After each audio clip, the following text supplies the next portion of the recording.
Now, peace building and national cohesion as tools for growth and prosperity in Africa is one of the top discussions at the 12th Bola Tinubu Colloquium, which will take place virtually today. President Muhammadu Buhari will chair the colloquium, which is also a commemoration of the 69th birthday of the national leader of the All Progressives Congress, Liberian President George Weah, former president of Sierra Leone, Ernest Koroma, and 6 others will be speaking at the event, which will be a melting pot of policymakers, mediators, thought leaders, security experts, innovators, entrepreneurs, academics, amongst others. The keynote address titled, "Where Can Growth Go? The Social Conflict Push," will be presented by Professor of International Political Economy, Professor Danny Roderick. The colloquium is a unique event for sharing knowledge, experiences, and information around socio-economic issues and addressing the common governance challenges confronting Nigeria. Well, joining me via Skype is APC chieftain and Nigerian ambassador to the Kingdom of Spain, Ambassador Ademola Seriki. Good morning. Thank you for joining us on TVC Breakfast. Yeah, good morning. Good morning. Well, today the national leader of the All Progressive Congress, Asiwaju Bola Tinubu, is celebrating his birthday, and there is a colloquium as well to commemorate that. And a lot of persons have been sending their wishes, eulogizing his person. Let's get your perhaps description of him, because you have worked closely with the person of Asiwaju Bola Tinubu. How would you describe him, especially on a day like this? Well, thanks very much for inviting me. Asiwaju Bola Tinubu is a man of honor, a man of huge reputation and political generosity over the years, if not over 3 decades now, since 1996 or thereabouts, that he's been in the area. But more of 1991 when he started running for Senate, and he became a senator in 1992, of which time I met him almost 30 years now. You can imagine the number of people he has touched across the country, and that is why you see a huge followership, and he has his disciples across the nation. He's a bridge builder, which is a common expression as being able to depict him. Asiwaju has touched a lot of people. He has touched so many people, and by happenstance, there's no way you want to be stagnant with the same people you have touched without disappointing people sometimes. Nobody's infallible, so Asiwaju is not infallible. And where I find very alien and very displeased is when people he has touched over the years, and he, for some reasons, has to disappoint 1 or 2 of them. They wage war, they try to be combative, they try to be so battleful against it. That to me is very unkind amongst our people, because life is all about credit and debit. Even as husband and wife or as friends, when your credit surpasses your debit, that is still very much something that we can tolerate of each other. Human being relationship is all about tolerance. And really, it's only when the debit surpasses credit, that's when you have to engage the person. And he has a very huge, mega spirit of forgiveness, because over the years, people who have disappointed him in many fields and many areas, he has invariably, they come back to him and he will embrace them with the same line of affection and embracement. And that's who I know of Asiwaju Bola Tinubu. That spirit of forgiveness, it's very rare and very seldom among our people in Africa in particular. So I wish him the very, very best of birthday and moment. Now, the colloquium, as we know, is a yearly event meant to commemorate his birthday. And as it is reported, it is born out of intense debate about a progressive Nigeria. For you, how has this yearly event shaped developments across the country, and in particular Lagos State? Well, as you may be aware that every year there's always something topical that will have to be talked about, and if you have to audit the number of topics since the last 12 years, the last 12 years till date, you realize that it is not just about Lagos State, it's not just about economy, it's not about politics, it's not about diplomacy. It cuts across social, political justice. And that is giving everyone who cares about governance, proper governance of progressivism, that is an equal to be with, and being a proponent of progressive ideals and philosophy, you'll see that it has changed the tentacles, the significance of governance. However, it is something that you say. It is another thing to be able to implement. We are not implementing it to the letter because speeches have been given over the years, but how well that those who are governing, the governments, have been able to implement it.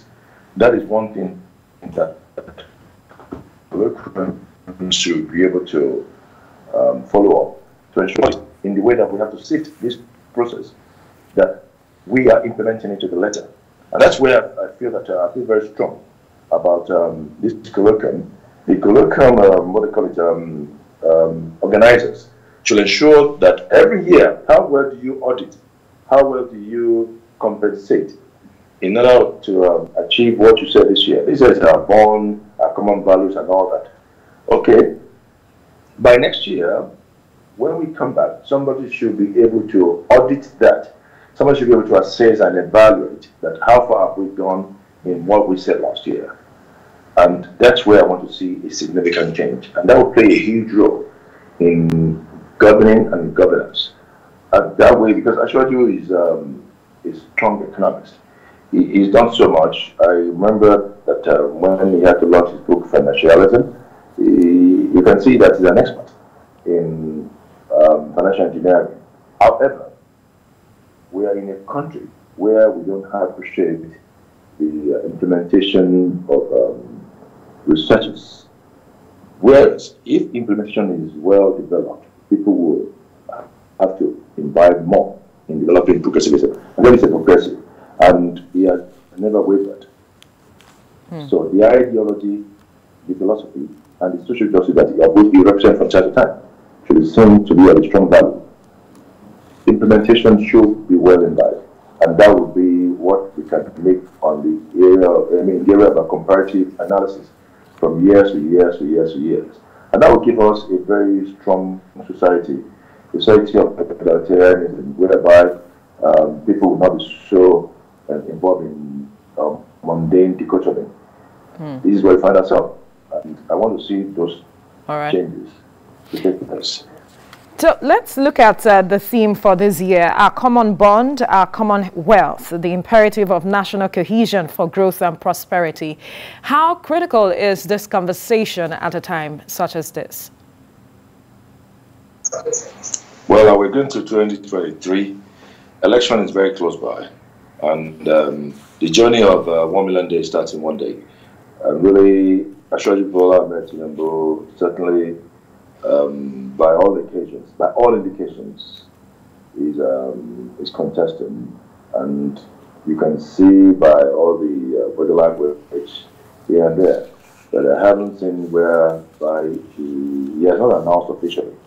But our common bond, the issue of herdsmen, the issue of security, the oneness of Nigeria cannot be negotiated.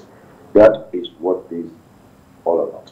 Our common bond, strong values, which invariably is what we have, what has to bring us together, cannot be negotiated, hence incontrovertible. So nobody can say that. I heard someone earlier say that the herdsmen have always been there when we're young people in our common native areas and societies. You see them going with their cows and all that peacefully, but something along the line is dividing the agenda amongst us.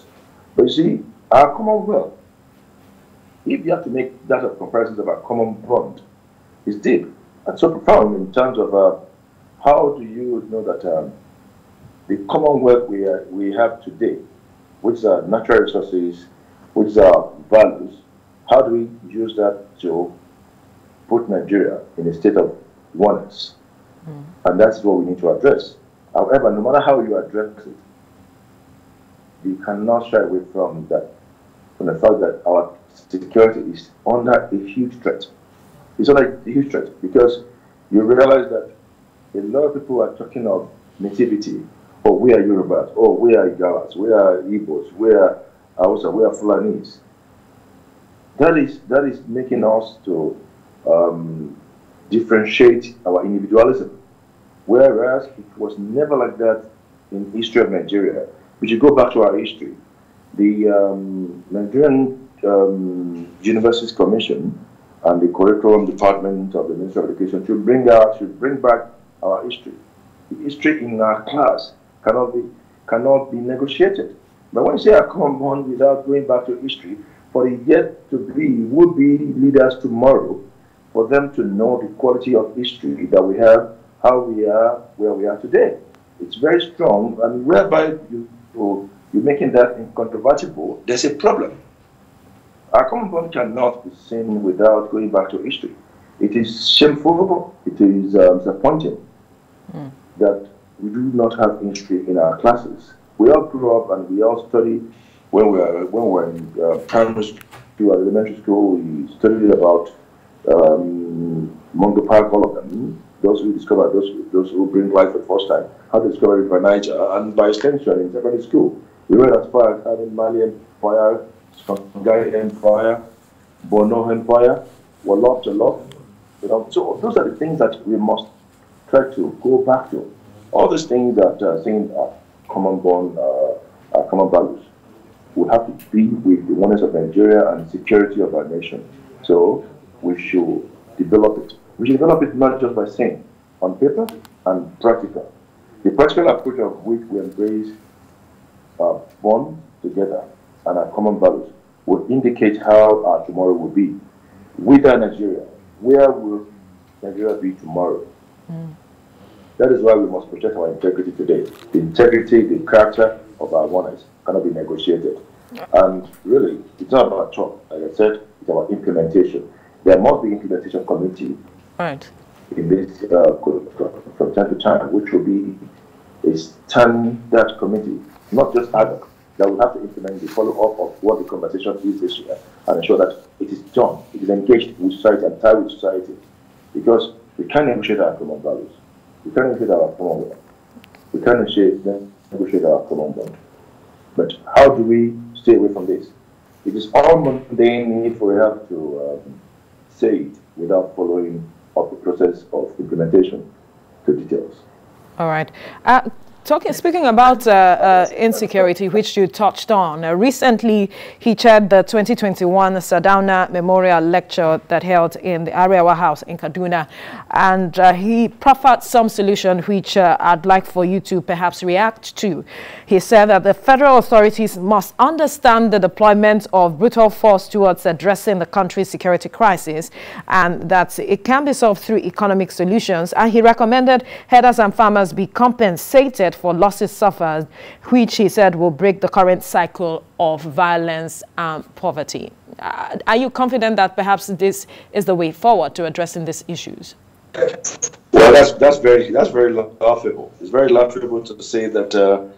It's very laughable to me personally to say that herdsmen should be compensated. Is that what you said? Yes. Okay, it's laughable. It's laughable in the sense that how does that fit in the society where we are operating today? The first thing Constitution of Nigeria, 1999, as amended 2011, guaranteed was the security. Security is non-negotiable. It's guaranteed by the nation. The federal government cannot afford not to give its citizens security. And as a result, if one person goes to another person's territory and killing takes place from both party A or party B, or between the two of them, compensation by government is not something that you want to engage in. Nigerian security is under a very serious threat, a severe one. But the security apparatus in every nation, and in our nation in particular, must be seen to be implemented in a way to protect all its citizens. But talking about compensation, I find it very laughable and disturbing. And I don't think that we should engage in that, because we can have a lot of areas of compensation, and that may be demanded by different sectors. That is something that nobody can talk about, because the other time we talk about Niger Delta, then we talk about Boko Haram today. And many sects across the country have come up with all sorts of things that people can talk about compensation. But it's not something that I as a Nigerian and someone that has held quite a number of positions in the country, also that you have to compensate people for killing or for threatening to kill. So I don't think that... For him, for the losses incurred on both sides, that is what he meant from his statement. The headers lost... I think that a compensation will have to come through that. All right. I don't think compensation of that nature will have to, because how do you account for the number of people killed? How do you account for truly people who are killed from these sites? All right. Because compensation will lead to a lot of things. What we need to do more is to avert insecurity. Okay. We must develop our security print. The master print of security of our nation is lacking one clear area, that is intelligence. It's not about spending so much money on intelligence, but it's about putting the right means of intelligence in a society. Therefore, our security can be seen to be non-negotiable. Because all right, when you look at Nigeria on paper, it's great. Nigerians are the products of Nigeria. You got to move forward. We have to leave the conversation here now, but we must thank you, APC chieftain and Nigerian ambassador to the Kingdom of Spain. Right. We would not like to put you on hold, as I'm being told, Ambassador Ademola Seriki. We need to quickly go on a commercial break. When we return, the conversation will continue. To stay with us. Thank you for staying with us. Today is the 12th Bola Tinubu Colloquium, which will be taking place virtually. And the President Muhammadu Buhari will chair the colloquium, which is a commemoration of the 69th birthday of the national leader of the All Progressives Congress. And before we went on break, we have been speaking with APC chieftain and Nigerian ambassador to the Kingdom of Spain, Ambassador Ademola Seriki, who has also eulogized the person of Bola Ahmed Tinubu. And he was also touching on certain issues which has to do with insecurity, how Nigeria perhaps should tackle it. He was talking to us, reacting to a recent statement made by the chieftain of the APC. Ambassador, thank you for joining us once again. You talked about not spending much, but also perhaps looking at the area of intelligence gathering. You would recall over time that over the years, the government, the president has ensured that when it comes to budgeting for security, a lot has been spent to addressing these issues. But some persons still think that something is wrong, because recently there were talks about some monies missing, and then again the NSA came out to say that that was not what he meant, that monies were not missing. But when you want to look at a holistic approach to addressing these issues, what are we not doing right, and perhaps what should we be building on moving forward? Regarding security? Yes. Well, I alluded to the issue of intelligence output in our nation's master print of security as a whole. I remember in 2016, I personally wrote a letter to the presidency regarding security, and I tagged it PEPA, Presidential Emergency Plan against Boko Haram. And in there, it is not about having to buy equipment and all that. Our intelligence is weak, because if you have to shoot or try to attack anyone in any area, you should be able to do that in a precise environment. You don't go to Gongola to go and shoot, whereas the hoodlums, the bandits, are in Zamfara. So you must have sufficient intelligence output. It's called technical intelligence, and that is one thing that is lacking. It's a miss. It's like a lacuna in our security environments and paper. the air attack is the best means against Boko Haram and the likes, because of course they can't survive that. I remember those days where we had to attack against the militants when they killed some officers back in 2009. I was then the minister in defense. So really, the bandits cannot survive air attack. There's no way. But you must be precise. You must have precision as to where they are. Certainly, there will be casualties, but you just have to minimize it. So intelligence is lacking in our security development. In order to enhance this, we must have sufficient security on paper, whereby it should be implemented. Nigeria's problem has always been not about talking. Talking, we are fantastic. We articulate our position on everything. But implementation has always been the problem. That's why I said Nigeria on paper is great, but by the time you are implementing, it's a problem. People compromise. And you see corruptible practice that is so imbibed in our society is a problem. For example, look at it from the point of economic financial crime. Somebody steals 1 billion, you return 500 million, and you can say to him that, oh, that's a plea bargain, without any conviction, without any conviction attached to his record or becoming a felon.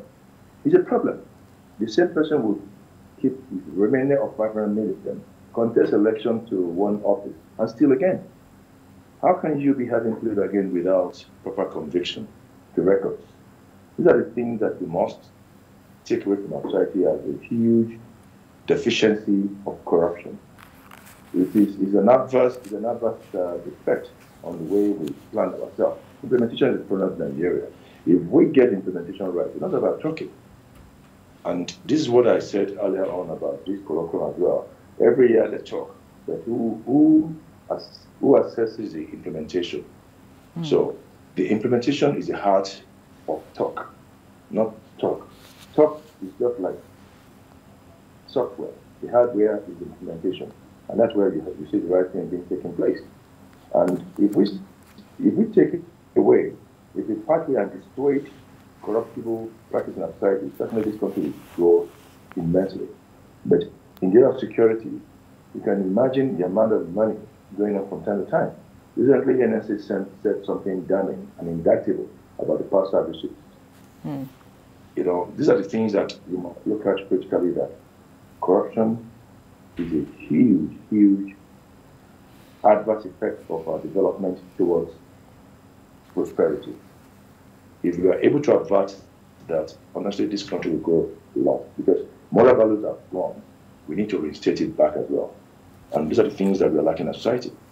It has cut across all sectors and all areas. So not doing it is not an option, but doing it is the only option. All right. Recently, he also spoke about the fact that government has to inject more monies into the economy to address issues of poverty and unemployment, and that the private sector cannot create jobs, especially because of the environment. The enabling environment is seemingly not there. Who said that, please? Still talking about Bola Tinubu. Yeah, yes.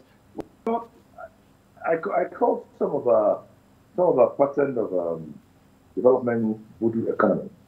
When you say that people should be holding money, you be giving them 10,000 naira per person and all that, you know, in a society whereby you're not following up. If we have to follow American system, you have to bear in mind that they have a social security that identifies individual, and that my name is Ade, for example, and one young man called Alex cannot collect money twice. It's a problem. We must be able to have a mechanism that will put in place all Nigerians to be accountable for the amount of money they're collecting. I don't believe in voodoo economy. You know, a lot of things that look, there's no point for subsidy in our nation on petrol. We're better to develop infrastructure. We are not developing the supporting transport system. I know where TVC is located in Lagos. Anyone working for you and living in the access of Lekki, living in TBS area, how much will it cost him to come up to work every day? If you consider amount of money, minimum wage is not a problem in Nigeria, but the amount of money we spend on minimum wage is too colossal. If I hand 30,000 naira a month and I have to spend on transportation 24,000 naira, all the money is gone. The government is not serious about transportation. The government must be able to support transport system. I remember during the COVID, when it was really heated, even it's still there, COVID is still there, that at a very high temperature of COVID, they're saying to people, oh, you can't carry more than the number of people in buses. Certainly, you want buses to be in operation. You see all these examples, they're not cooperating, they're not really complying. But those who are complying, government is not subsidizing them. It's only government Julius Sanwo-Olu that are putting a bid in terms of supporting transportation. But overall, state governments are not supporting transport system. How many state governments can you see that supporting transport system? Because workers spend more money on transport. These are the things that the government should do and should be able to improve on, rather than to talk about politics. You give me 5,000 naira, that will not get me anywhere. So we have many good economic issues in Nigeria, whereby the common practice of economic enterprising are not being put in place. We must do the right thing in order for the workers to know that you can save a variable minimum of 10,000 naira a month. The amount of money they're spending on all these extra budgetary areas is what is taking the money away. Ashwaju is a financial expert, but he's not seen by the public to be a financial expert. He's seen to be a politician and a mega one for that matter. But if you sit close to him and he demonstrates and exhibits his financial engineering skills, you would know that this man is a financial expert in every area. That is why the master print of which he put in place in 1999 to 2007 is what the subsequent governors have followed.